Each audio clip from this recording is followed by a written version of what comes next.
I've finally done something I've been thinking about doing for years and years, and that is upgrade my planer thicknesser cutter block to a spiral cutter system.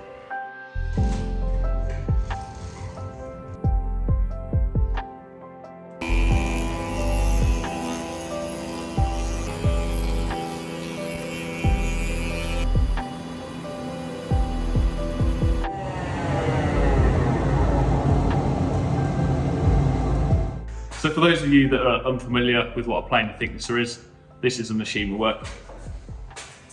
It's a machine that will take rough sawn timber and bring it into a perfectly flat and square surface that you can then go on and work with in your projects throughout woodworking. It's kind of the heart of the workshop, the planer. Every single job goes through this machine. So when you get a bit more serious into your woodworking, after a table saw and a chop saw, this is probably going to be one of your next machine purchases in a workshop. The machine I've got is a Felder AV531. It's a 300mm wide planer thicknesser that can do about 230mm thickness in capacity. And I've found it to be the perfect machine for me in my workshop. It's got a compact footprint and just does absolutely perfect results without trying too hard. One of the first machines I actually bought brand new for my woodworking shops, so it's got quite a high sentimental value for me. Pretty important to get this purchase right because it's something that's probably going to stick around a long time in your workshop. But since I bought it in the 10-12 years that I've owned it, new technology in the cutters has been released, and it's been sitting at the back of my mind that there's an upgrade potential there. This machine was ordered with a 4-cutter Felder knife system like the one I've got in front of me here. You can replace these really quickly, but there's still a steel blade, whereas the new system of cutter blocks have disposable carbide insets that last an awful lot longer and have many other advantages as well. In my personal circumstance, this is a machine I bought brand new, one of the first things that I bought, and it has a great sentimental value. There's absolutely nothing wrong with it.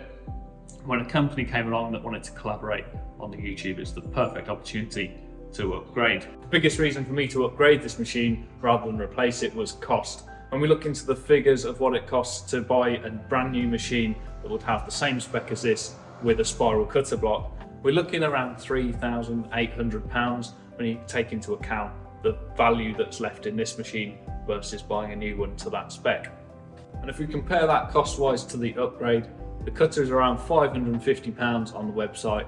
I've allowed £400 labour, and that brings us in just under £1,000 total for the upgrade. But you've also got to take into the consideration of machine value. So with the old style cutter block, this machine was not as valuable as it would now be with a spiral cutter system in there. So I would estimate that upgrade to have actually added the cost of the cutter block onto the machine in terms of value. So all it's really cost me is the time and labour to have it installed. When you put the figures side by side, it just shows up how much of a good decision it was to upgrade this machine rather than replace it wholesale with a new item. So it's been a few weeks in the making, but off the back of some probably slight dodgy measurements from me and my brother, we've got a cutter block that now fits my planer. I'm going to take you through the process of how it was designed, made, installed, and what results you're going to see from an upgrade like this. This is a collaboration project with the company that has supplied the spiral cutter that's in my machine. They've sent me this cutter block free of charge for a honest review video. So I'm under no obligation to compliment or say what I don't mean in this video, but I have not paid for this cutter. Have a look at their website, you might find it quite interesting. One of the best things I've found on there are the domino cutters that they sell as well. They're really, really well priced. I've been using these for a few months now. I've got no complaints at all.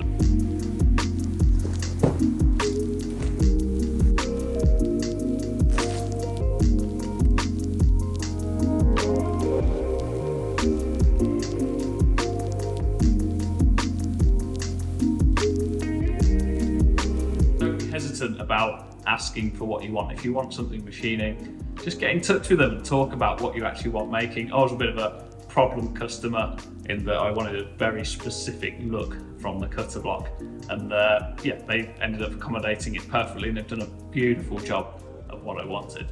But my main criteria was that the machine looked as genuine as possible. And Felder make their silent power cutter block where the cutters are arranged in a straight line around the cutter, whereas every other manufacturer of bespoke aftermarket cutters, they tend to be arranged in this sort of jagged aftermarket style that you can very easily tell that it's not the original cutter in the machine. And it's not what I wanted. I wanted my machine to look as proper and original as possible.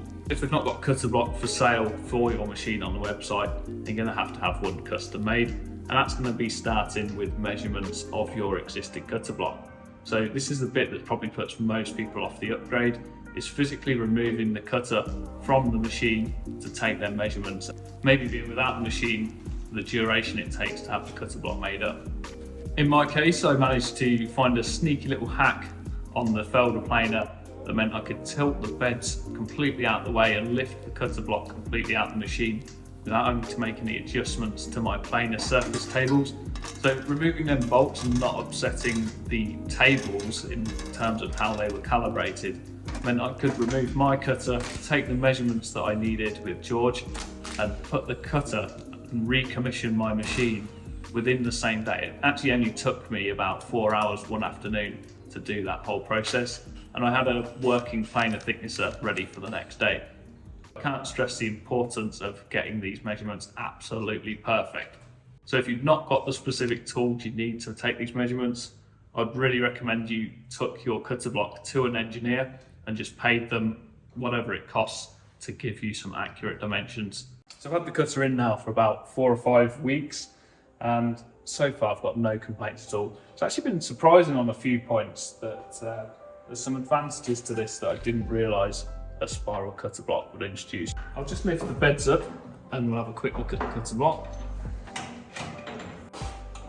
So as you can see, we've got indexable carbide spur inserts here. These are sat on a shear angle, so they're not actually in line with the radius of the cutter. That's actually one of the things that has surprised me as being an advantage to this machine.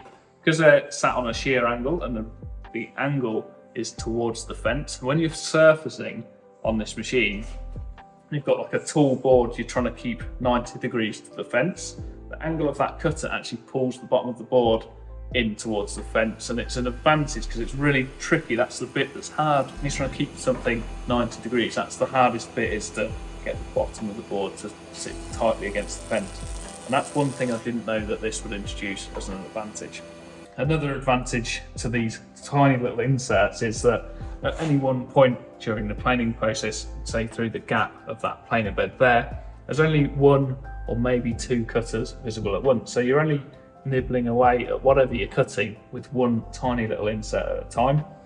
So that has the advantage of both being very gentle on the timber that you're cutting, in that if you've got a thin piece of wood, you're not trying to hit it with a huge cutter all at once. You're just tiny little nibbles all over, so much smoother planing on thin pieces. But it's also a lot quieter. You've not got a big blade moving a lot of air past a small opening in the machine. So the volume of this when it's running is way, way lower than a traditional cutter block. So with the crosscut saw in, reading 82, 84 decibels on the noise.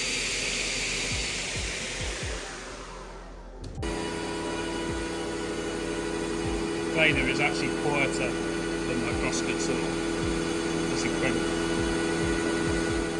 A big point when you're upgrading to these is that the cutters are actually made from a much harder material in carbide as opposed to high-speed steel.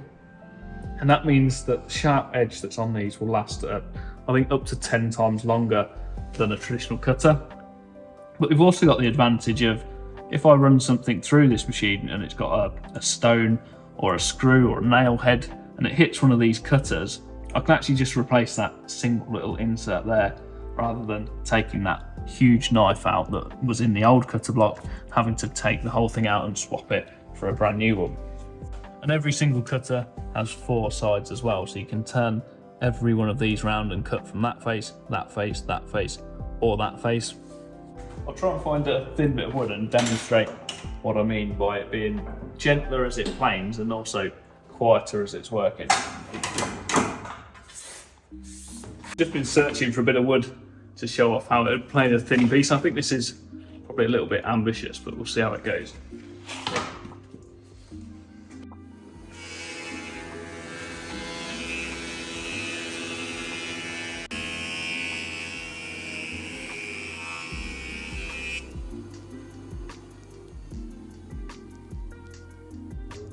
$157 by 5mm tulip wood, which is planed without any trouble there, pretty much perfectly. On an old style cutter block, because the blade is trying to nibble an entire chip off the full width of the cutter all in one hit, you tend to get a lot of juddering and vibration. So something like that would be really hard to machine because it would be flexing as it was vibrating. You get a horrible chatter all the way down the board as you're planing it. So it's another advantage that I didn't see coming from this upgrade, but it's certainly improved my work on thinner pieces of wood. So one thing I didn't show actually is the quality of the cut on really difficult grain. I've noticed that the tear out isn't as bad, and like if you go over the end grain of a knot, you don't get as much rip out after the knot. So on difficult grain timbers like this sapele here, this is planed with a traditional style cutter block, and you can see like where the grain sort of comes up against the cutter, you get this little bit of tear out all over. There's a lot of sanding, a lot of time spent to get a nice finish out of timber that's been planed like that. Whereas with the new cutter, it's almost perfectly ready for a finish straight off the planer. There's very minimal tear out, and it's just a beautiful cut. But aside from all the technical advantage of it, I mean, look at that thing. It's absolutely stunning. That is a stunning piece of engineering, and yeah, I can't really say a lot else. I'll just let you have a look at that for a second. It's beautiful. If you're genuinely looking to do this to your own machine and you've got a few questions or anything, then leave a comment down below or send me a message.